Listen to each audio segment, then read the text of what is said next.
Blessed and happy Saturday to all of you, my dear friends, my dear brothers and sisters, my dear good people of God, faithful followers of the Daily Gospel Reflection with Father Jack, my dear kababayans.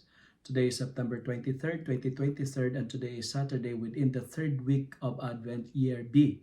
Our Gospel for today is from the beautiful and the wonderful account of the Gospel of Luke, chapter 1, verses 57 to 66. And our Gospel for today speaks about the birth of John the Baptist.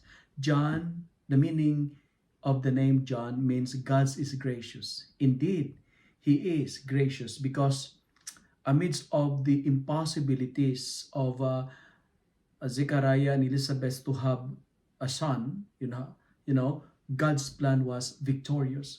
God gave them a baby boy in the person of John. And what's the message of the birth of John the Baptist? First, we have a God who can make impossible becomes possible because our God is an expert of impossible things. He is a God who never denies our sincere prayers. He is a God who never denies our prayers, and His timing is perfectly perfect. It is impossible for Elizabeth to have a child because of her old age and because she's believed to be barren, but she was gifted by God with a wonderful baby boy. In our life, my dear friends, there are events, there are moments that others may say and react, and maybe they will say, oh, you know what, that's impossible. Don't believe it. Never doubt the power of your faith. Never doubt the power of your prayer, because doubt is an obstacle. It is an hindrance to many miracles and blessings to overflow in our life. When you're doubting, you are depriving yourselves of a great blessings that God stored in you. And Zechariah was not able to speak. He became mute because he doubted the message of an angel. Friends, today, replace your doubt with faith. Believe in God. And second, the birth of John the Baptist is telling us also that whatever is ugly in us, God can make it into something beautiful. We have a God who can modify curse into blessing, because during the time of Zechariah and Elizabeth, being barren or being infertile or unable to have a child is believed to be cursed and punished by God. It is a shame, it is a disgrace, and it is a sign of punishment. But the birth of John the Baptist transformed the misery of Elizabeth into an experience of delight. God can change punishment into rewards. God can turn defeats into victories. God can change our tears into laughters, because we have a God who can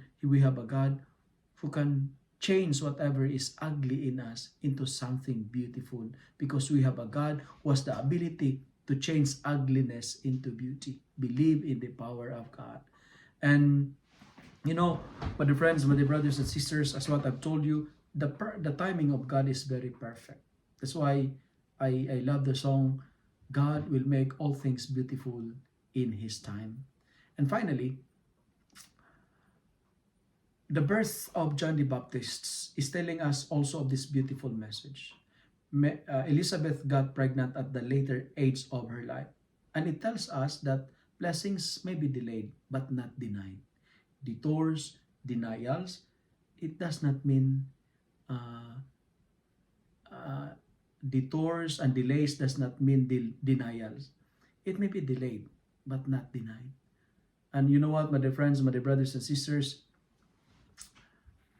always remember that blessings may be delayed but not denied. And finally, I love the last line of today's gospel. When John the Baptist was born, many people, the neighbors were asking, what then will this child become? And it's good to ask ourselves, magiging ano kaya ang 2024 natin? Magiging ano kaya ang future natin? Magiging ano kaya ang naghihintay sa atin?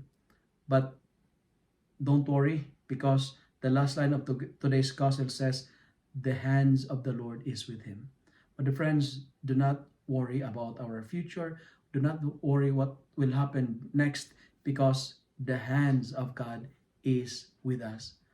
What matters most is the hand of God holding us. We are in the hand of God. That's why trust in the Lord always. Because as what I keep on telling you, those who put their trust in the Lord will never be disappointed.